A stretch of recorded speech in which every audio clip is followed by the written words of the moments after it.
కామేశ్వరి కిచెన్కి స్వాగతం. ఇవాళ పండు మిరపకాయ అల్లం పచ్చడి చూపిస్తానండి మీకు. మా ఇంట్లో అందరికీ చాలా ఇష్టము, మా ఫ్రెండ్స్ అందరికీ కూడా ఇష్టం.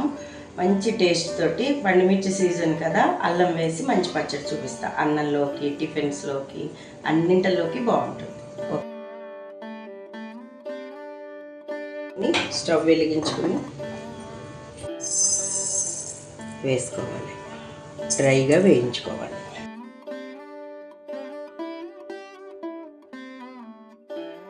బ్రౌన్ కలర్లోకి బాగా వేగితే చేదు ఉండదండి మెంతిపిండి.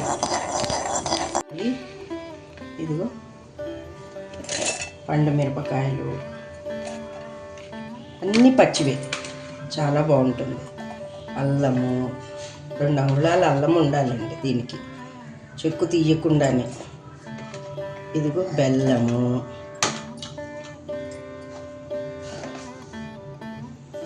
సరిపడా ఉప్పు,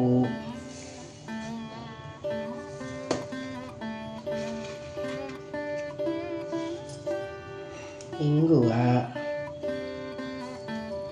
ఇవన్నీ కలిపి మిక్సీ పట్టేయాలి. ఆవాలు వేసుకుని చక్కగా పల్లి నూనె కానీ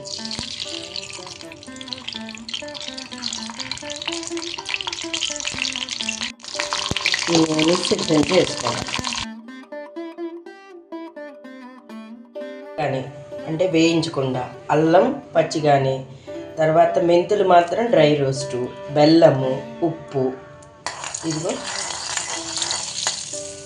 నెక్స్ట్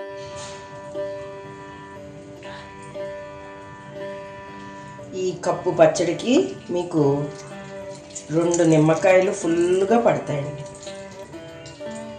అంటే కారం ఇంకా అసలు ఎక్కువ తినమా అనేవాళ్ళు ఇంకో నిమ్మకాయ కూడా పిండుకోవచ్చు.